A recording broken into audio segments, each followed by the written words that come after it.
Hello again and welcome back to English Today.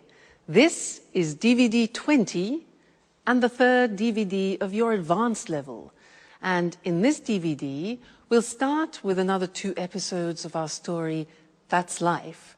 And then in our special TV programs, there'll be a discussion about how to manage change, known as change management.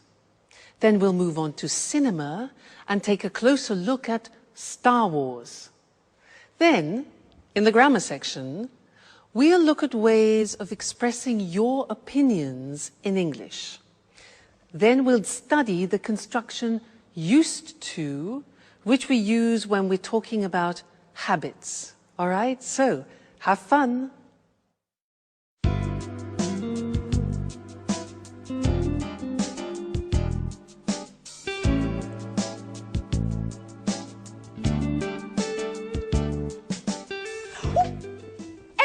Stop! Put that infernal gadget away. That's enough. There's a limit to everything, you know. Great. That's it, Anne. Go on like that. You are fantastic. Oh, fantastic, my eye. I told you to cut it out. Alice! Alice! Yes, Anne, what can I do for you? Stop laughing. Oh, Anne, and tell your director friend to give it a rest. And put away that damn video camera. I absolutely do not want to be filmed like this. Have I made myself perfectly clear? Hi, Alice. Hey. Good morning, Edward. Can't stop working, eh? What's on the menu for today's shoot? Wow, Anne, you look beautiful. Excuse me, could I use the bathroom for a moment? Huh? Thanks. Oh, calm down, Anne. None of these sessions are going to be shown for air. At least for now.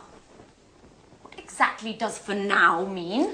Well, once all the material's been put in place, cut and edited, Edward's planning on showing it to a producer. If it's accepted, the idea is to go for our own TV program. Isn't that a great idea? What? Yeah. Producer? Television? Mm-hmm. Let me in, Jack. Let me in. No, let me in. Oh, oh, oh, let me in. Oh.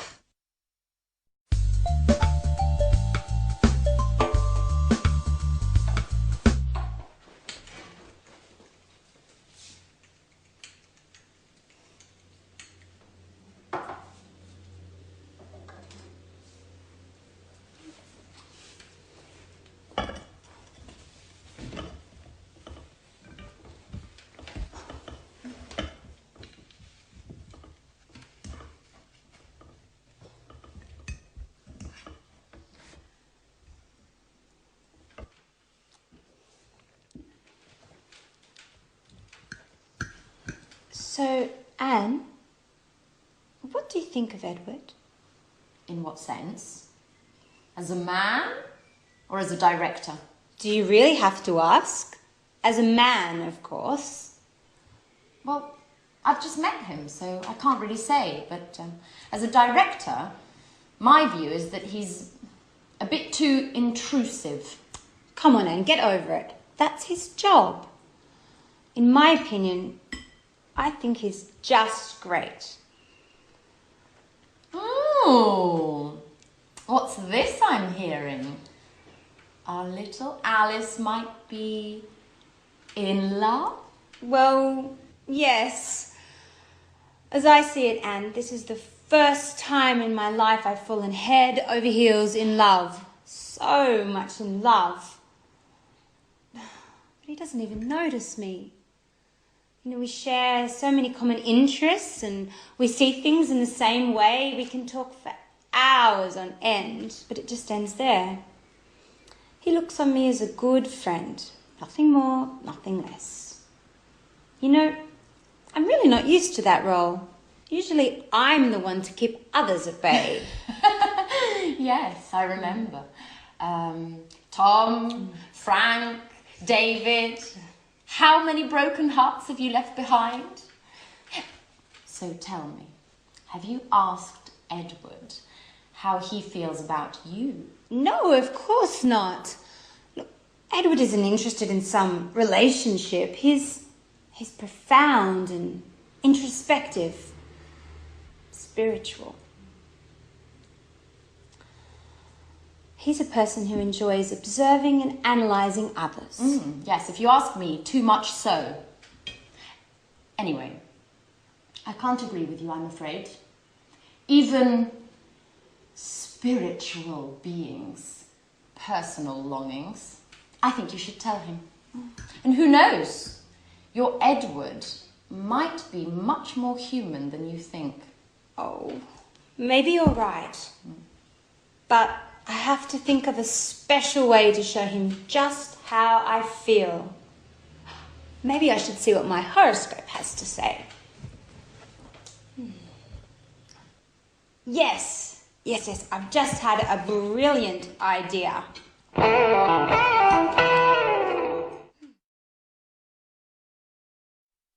Hello again and welcome back to your live English language TV program. Did you hear in that episode how the girls were talking about their love problems? They were exchanging opinions about their love problems. Well, that's what I want to study with you now, is how do you express your opinion in English and how do you ask other people for their opinion? Now, to do this, I want to talk about an article which I read yesterday, in fact, in this magazine about women. And the article made some statements, and I want to ask you what your opinion is about the statements that I read, and I will tell you mine, all right? Well, I read this. Women are less rational than men. Women are less rational than men. What do you think about that? Yeah, well, I can go along with that. I agree in a way women are more emotional and more instinctive, yeah? Do you agree? Next thing. Other thing they said is women are less intelligent than men. Women are less intelligent than men. Now, what do you think about that? Well, I totally disagree with that. I don't know about you. Women are less intelligent than men. Who wrote this article? Men are stronger than women. Do you agree?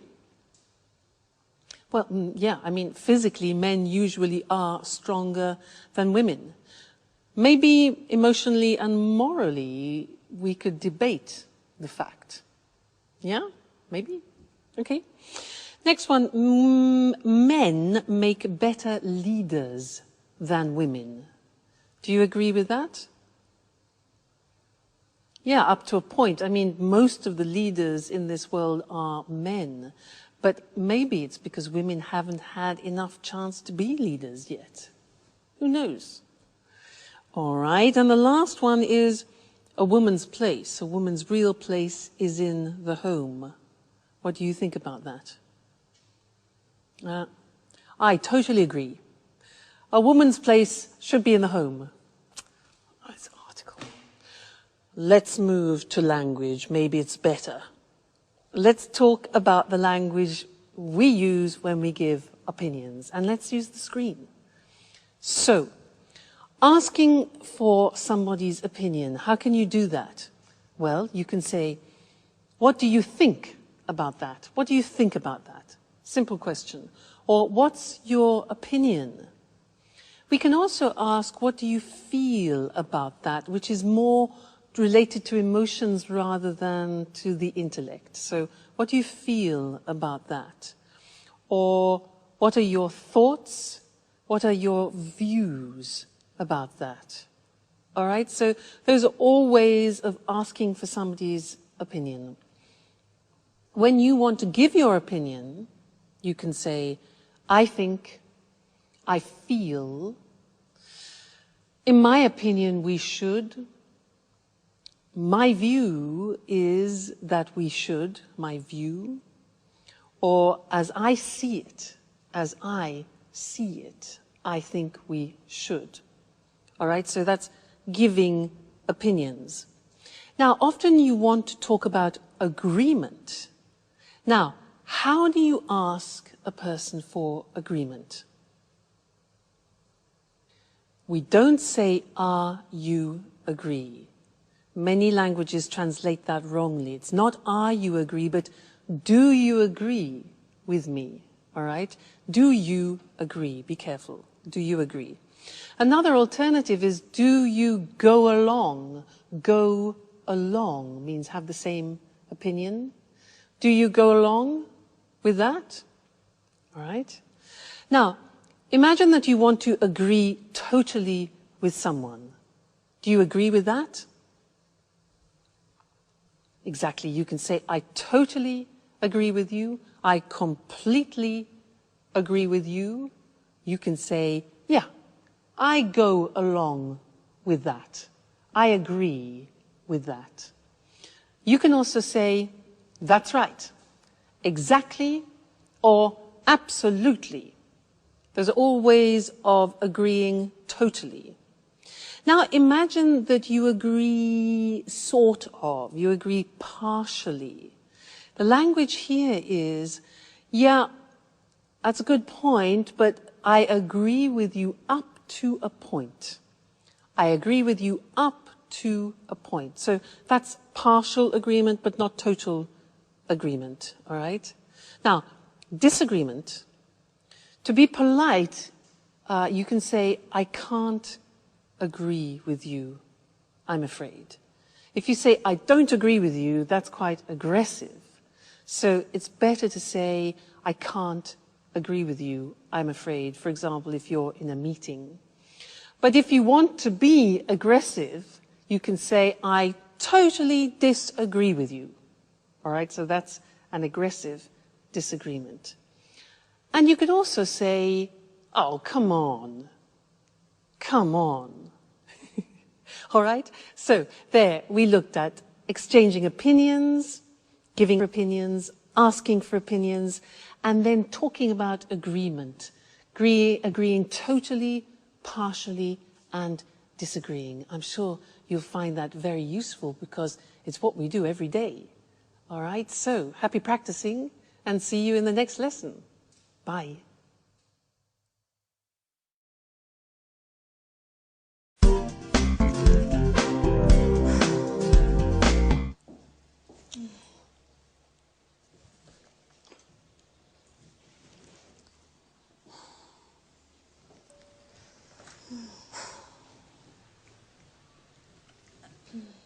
Alice? Are you feeling okay? Oh, yeah. Hi, Anne. I'm just preparing a little lunch for Edouard. Edouard? What's with the French accent? I thought you said he was Canadian. He is, from the French part. His mother's French, so he's fully bilingual. Well, now that you mention it, I had noticed a slight French accent. Oh, yes. Isn't it adorable?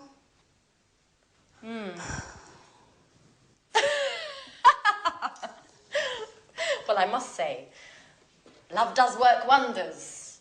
I'm not at all used to seeing you as a housewife. Well, to tell you the truth, I haven't got used to it yet. You know, I just hope I got the recipe right. You know, I followed the instructions to the letter. But you know I feel like a fish out of water with these things. So, you've decided to go for Edward's jugular? Well, not only that. Here's the crowning touch. What is it? It's a Chinese fortune cookie with a little note inside. What a romantic idea. Do you think? I wrote the note myself. I thought I would surprise him by hiding it inside his napkin. Like this. What do you think?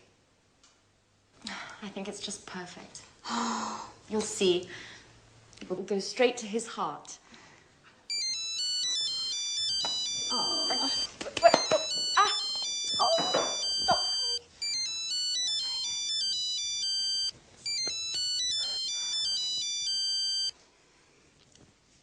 Hello? Yes, this is Alice. Oh, it's It's already come in. What?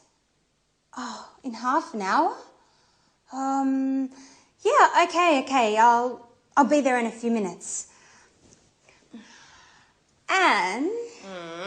Could I borrow your car? Please? I have to go and pick up a packet my father sent me, but the post office closes in half an hour and I won't make it on foot. My car? You don't have a license?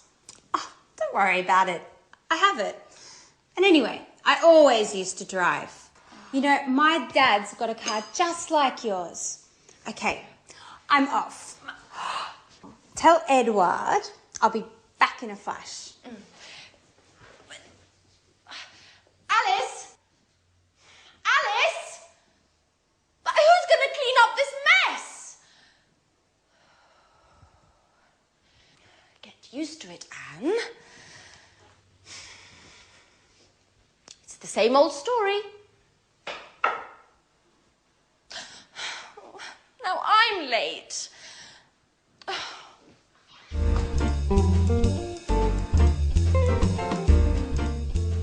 Oh, I can't believe I always get myself into these situations. I'm late and here I am helping Alice with her grand plan. I am. Oh, hello. Oh, that smells great. My compliments to the chef. Oh, no, Edward. It's not like you think. I have to go. I've got a meeting with my boss. Alice has just gone out. She told me to let you know that she'll be returning soon. Bye-bye. Well, I'm starving. What's this? A little note? A little delight for the man who's got my heart racing. What? What's this all about? There must be some mistake. Oh, well, yes, this is my napkin. Who could have written this? Oh my God! Anne! But she was just here and she was so shy. This is getting interesting. Anne is very cute. So what am I going to do now? I'm not used to these things. Now, where has it gone? Well, it's not here. It's not there either. Edward? Yes? Have you seen my mobile phone? Oh, no, here it is. Thanks.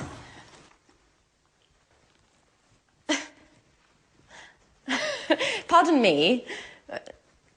Why are you eyeing me like that? Nothing. Well, all right. I've got to run. Bye-bye. She's acting like nothing is happening at all. This is getting very interesting.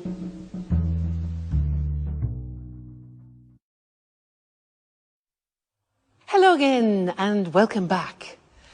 Did you notice a grammatical form that they used to and get used to? Did you pick that up when they were speaking? Because these are forms that we use in English when we're talking about habits. It's not an easy form, and I'd like to teach you that now. And to do that, to give you an example of the grammar in action, I want to talk to you about when I moved to Italy and I lived there for some time, and I had to change some of my habits. I had to adopt some Italian habits. I had to get used to new things, all right? So I'm going to use the grammar construction as I talk about this. Try and listen and pick it up. Now, I wrote a list actually because really fascinating. You would think that Italy and England being very close wouldn't be very different, but in fact there are some noticeable differences. For example, driving on the right. I had to get used to driving on the right. In England, we drive on the left. So you can imagine it's a question of life and death. So the first thing was, I had to get used to driving on the right. You hear that? To get used to driving on the right. Now that means that I had to adopt a new habit, to get used to doing something. We'll look at the grammatical form after. For now, just listen how I use it, all right? Another thing. Oh yeah, Italian driving. I had to get used to Italian driving. Red lights are not really red lights. Red lights, traffic lights, are negotiable. And I had to get used to being very flexible driving on the roads in Italy, I can assure you. Now, speaking Italian. Now, when you speak Italian, you divide the world into masculine and feminine. And you know that in the English language, we don't have masculine and feminine. For table is neutral, whereas in Italian, it can be masculine or feminine. For example, a computer is masculine. So I had to get used to dividing my world into objects, which are masculine, and feminine, which for an English person is really quite a challenge. So another thing was rolling my R. In English, we don't say R. It doesn't exist. But in Italian, for example, if you want to say red, you have to say rosso. R. It took me 1 year to learn R. So I had to get used to rolling my R. Terrible. Coffee. In England, we have mugs of coffee like this. In Italy, I had to get used to small amounts of strong coffee. So that was a new habit. But then I found cappuccino, so that was the alternative. And the last thing that I had to get used to was the Italians gesticulating. The Italians use many gestures like and they use their shoulders, and noises as well. And when I saw Italians in the street at the beginning, I thought they were always arguing. But in fact, they're not. It's a normal way for the Italians to gesticulate. So I had to get used to reading the language as not necessarily aggressive. All right, so that's some of the things I had to get used to, all right? Let's go and look at this grammatical form now because it's not easy to use, all right? Let's look at the screen. So to get used to is followed by the gerund form. And it describes this process of changing and taking on a new habit. Look at the examples. I'm getting used to speaking Italian every day. Used to speaking Italian. Now, we use the verb get used to, because it describes the process.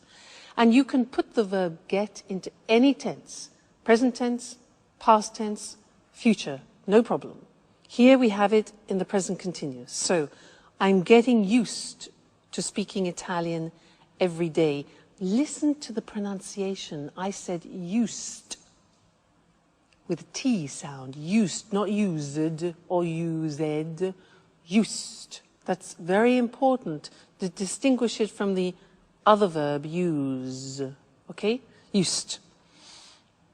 The next example, I still haven't got used to driving on the right. Here we have it in the present perfect. I haven't got used to driving on the right. Next example, don't worry, you'll get used to it. For the future, you'll get used to it. All right, so here we have an example in the future, used to it, which is an object. In the past, I had to get used to it. In the question form, how long did it take to get used to? Okay, how long did it take to get used to? So, a difficult form. Now, let's move on to the next section, which is the verb to be used to. This is very interesting because when you change a habit, it's a process. But then when you have adopted the habit, it's a state. So we use the verb to be. The examples. I'm used to getting up early in the morning. That means that now I do it regularly with no problem. I am used. We use the verb to be for the state.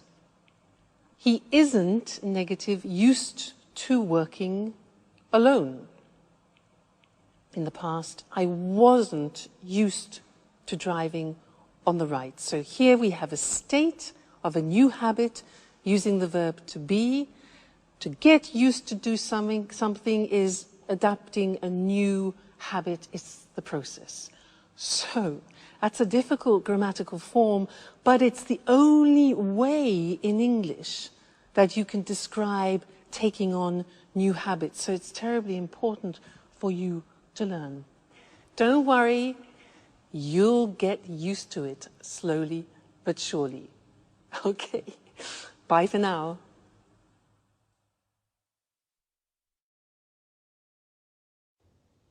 Hello, and welcome to this week's edition of Let's Talk, our evening discussion program with our commentators, Tom and Marie. Good evening, everyone. Good evening. According to a recent report from the EU on the economies of the Eurozone, many companies are going through a difficult period. Senior managers are realizing that business as usual is no longer possible. Many companies need to embrace radical change in order to survive. What do you think about this situation? Well, it's true that today companies must face up to the fact that they may have to change the way they do business. New technology is making this change necessary, and new competition can result in a company having to completely rethink its business plan. I agree. Another example is when a company decides to enter a new market and becomes very successful. This success can require changes to the way the company does things. All these situations result in changes being needed to the way a company operates. It's not easy to make changes to the way a company operates and the way people work. How can a company do this successfully? Well, there's been a lot of research on this topic. It's called the change management process. I see. So what are the elements of a successful change management process? Where do you start? Well, it's important to analyze the situation carefully before embarking on a process of change. A good analyst will identify the key areas of a company's operations that need to be changed.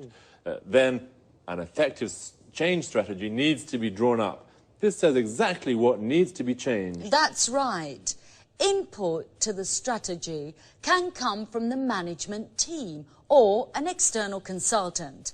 In addition, all the company's workers should be asked for ideas. Sorry, I don't quite follow that. Do you mean that the workers in a company should be able to decide what changes are made? No, that's not what I mean. Everyone in the company should be canvassed for suggestions on changes that could be made to the company. This enables employees to buy into the change process. They feel included and are more likely to implement the changes once they've been decided. Okay, I see. It's clear now. So, lots of people input into the change strategy. And what happens next? Well, now the strategy has to be implemented. It has to be put into action. This can be the most difficult stage of the change management process. Staff need to be told about the changes, and some may need training on new ways of doing things. A member of the management team should be available to answer questions from employees about the changes taking place. And once the changes have been implemented, is that it? No, it's not. It's very important to consolidate the changes to make sure that employees don't go back to the old way of doing things. A manager should be chosen to act as a champion for the changes and should collect feedback from the employees to see what they think about the changes. This champion should praise employees who have implemented the changes.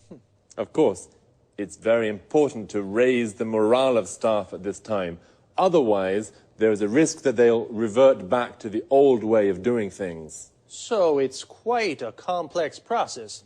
Well, companies need to know about change management techniques in order to survive in today's rapidly changing markets. Thanks to Tom and Marie for their explanation on how to bring about change in a company. Goodbye, Eric. Goodbye. And goodbye, everyone, and see you again next week for another edition of Let's Talk. So, the change management process is the process a company uses to change the way it operates. Due to new technologies and new competition, many companies have to rethink their business plan.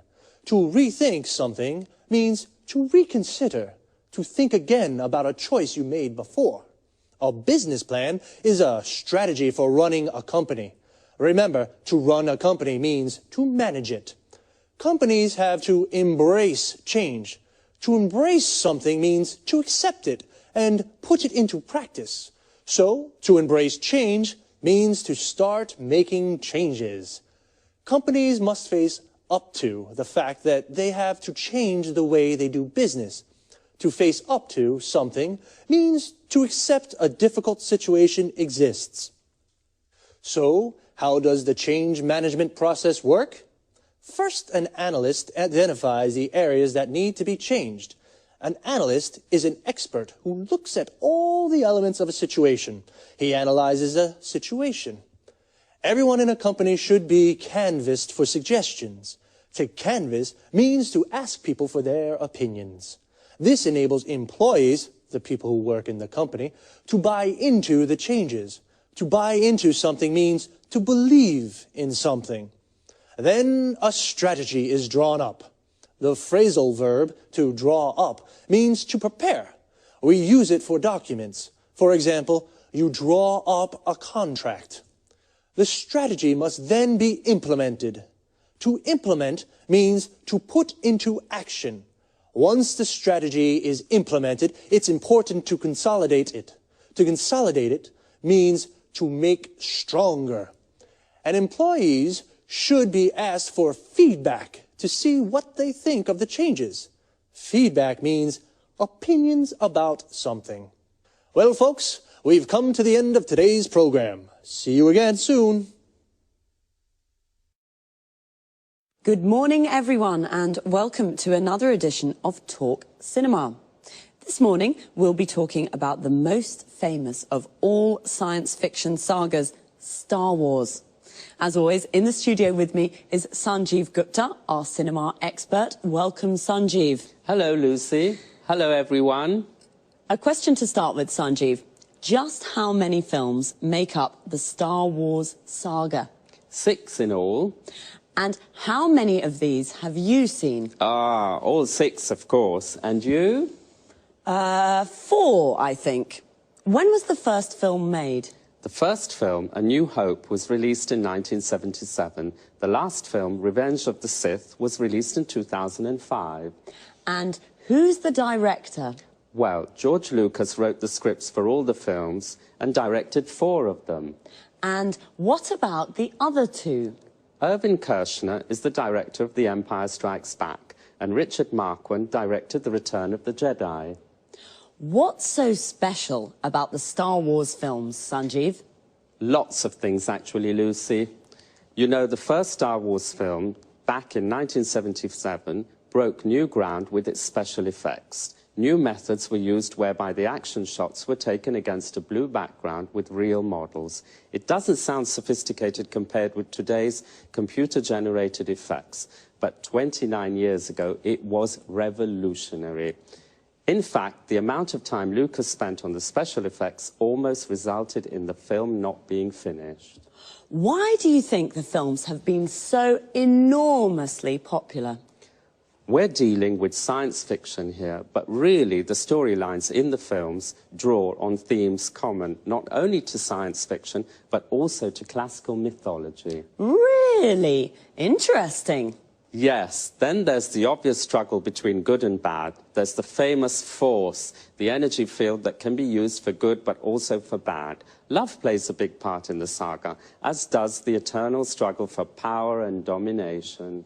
Love, power and domination, yes. So, have the films made a lot of money?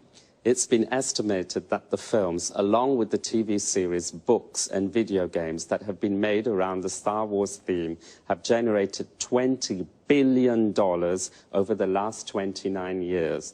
So, $20 billion, yes, that's rather a lot of money.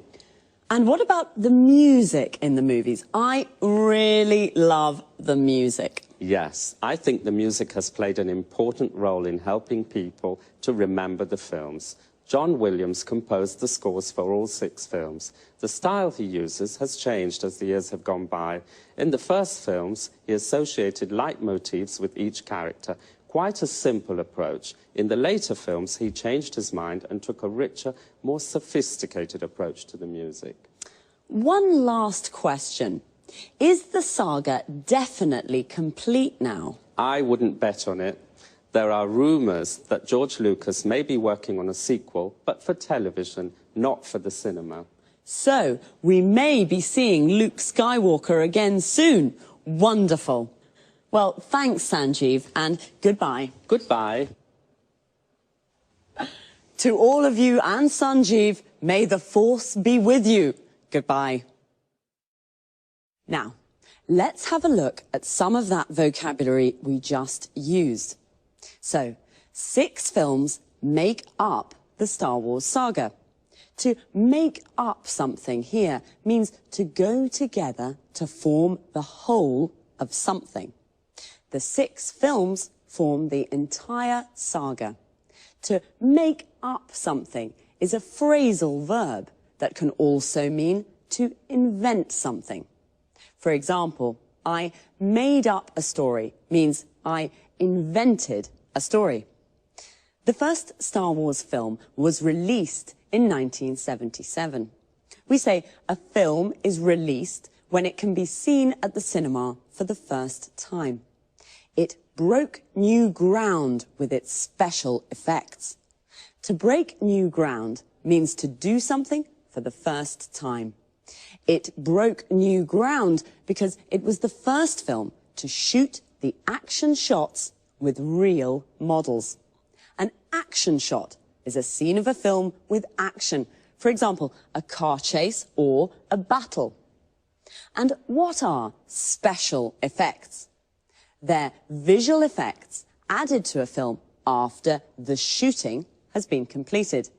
The shooting is the filming process of a film. The special effects used in the first Star Wars films were not very sophisticated compared with the computer-generated effects of today's films. Computer-generated effects are special effects that are made using a computer. The soundtracks of the Star Wars films have also become very famous. The soundtrack of a film is its music.